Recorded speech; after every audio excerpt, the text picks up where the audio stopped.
next in this video, it's another review video where we'll be reviewing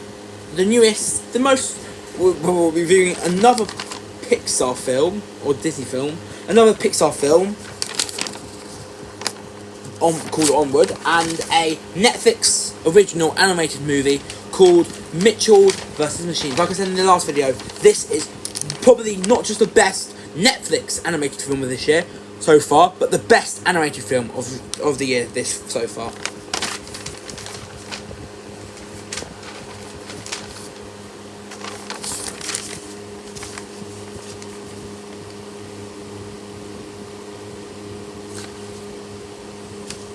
So, the good. Just like I mentioned in the other one, some of the good points in the other reviews were the performances of the lead actresses or actors that played the main characters, of the leading actresses and actors. In this case, it's actors.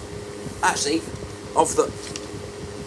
So, like I said previously, in other movies that I've reviewed, there's been the good points for some of the other movies I've reviewed have been the main characters played by the main actresses or / actors. In this case, it's actors, and in this case, they're not playing a character in live action. They're voicing a character, just like Luca. They're voicing a character in a movie,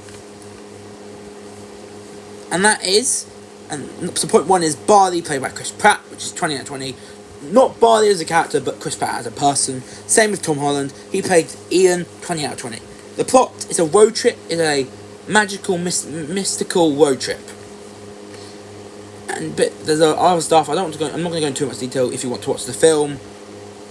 But 20 out of 20 from what I have told you and what I haven't told you, because I want you to watch the film, because you might want to watch the film. Now, the impact of Barley and Ian's dad. So before this story, Barley, Chris Pratt's character, and Ian, Tom Holland's character, their dad died, and basically they revive him using a magic spell, and then they go on that road trip, and that's all that happens. But Barley and Ian's dad affects the story a lot. And finally, we have the other characters, like their mum. So we have the mum of Barley and Ian. There's the boyfriend of Barley and Ian's mum. There's a manticore in this film as well. The characters are good. The other not post cats. The other characters are great.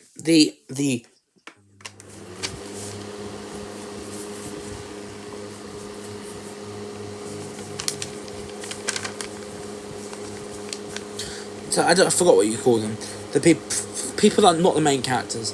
I don't know.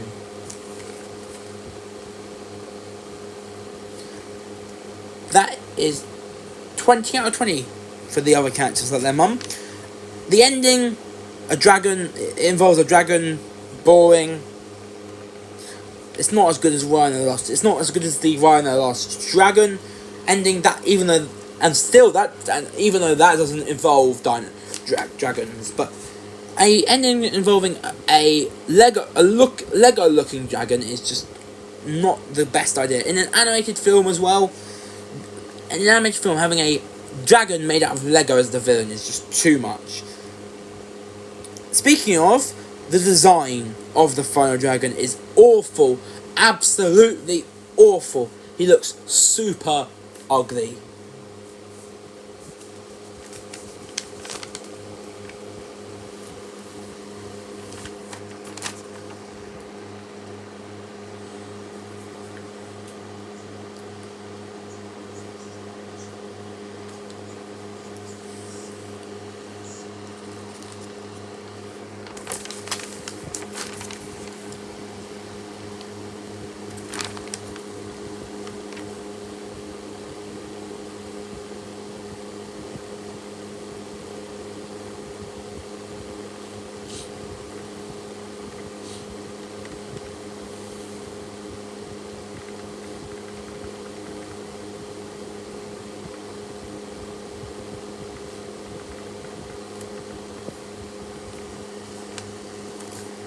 Next up, we have the police officer boyfriend. The police officer boyfriend was an okay character, but I hated him as he was part of the story. He was part of the story too much.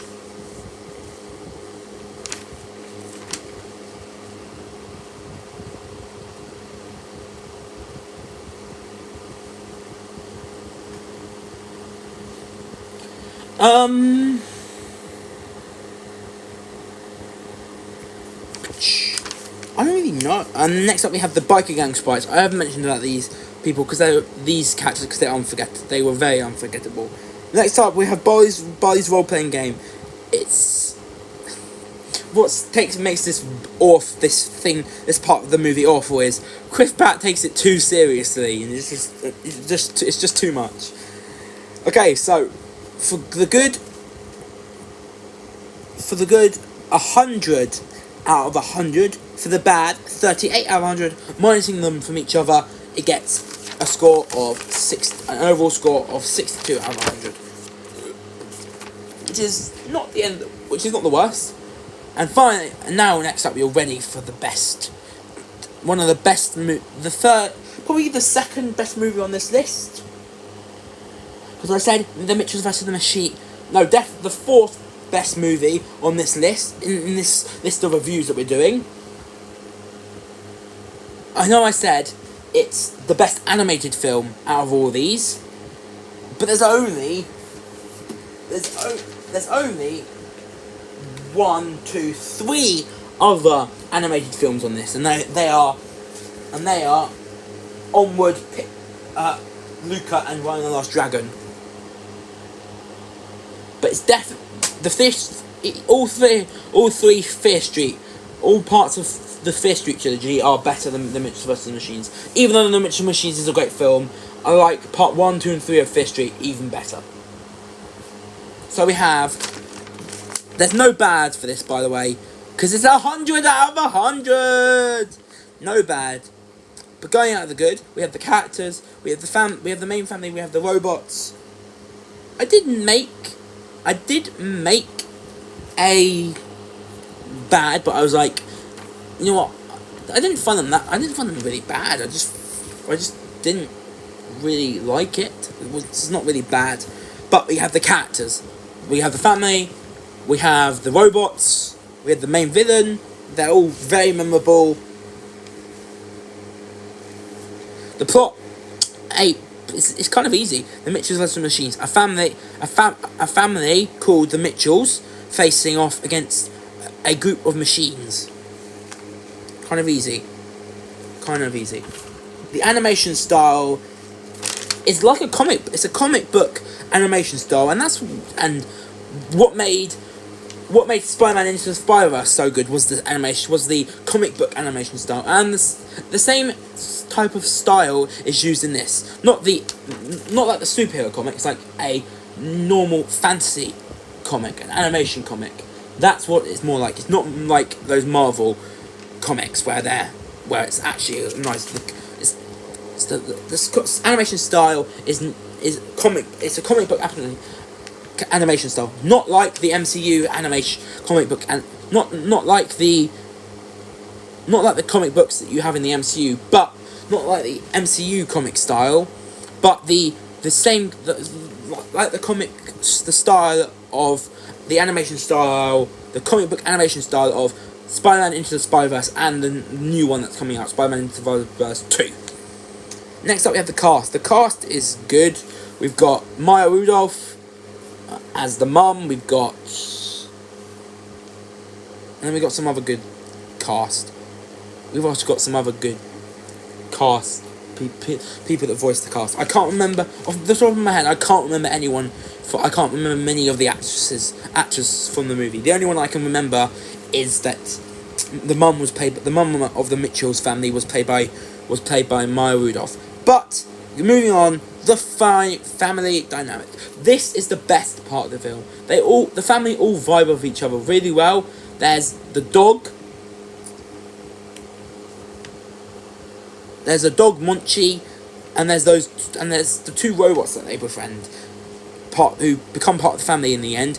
And the family dynamic just helps the movie the movie works is way better with the family dynamic. If there wasn't that family dynamic in this film, it'd probably be not 100. It probably wouldn't be 100 if there wasn't the family dynamic.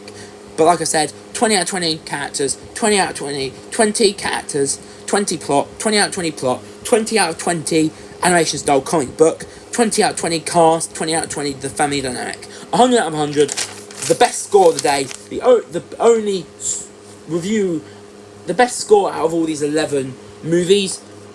No review out of these 11 movies tops 100, equals 100 out of 100. The Mitchell vs. Machine is the only movie out of all these 11 to get 100 out of 100.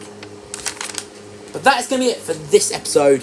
Next episode, we will be reviewing the Fear Street trilogy. Subscribe, click the notification bell. I'll see you next time. Peace, bye.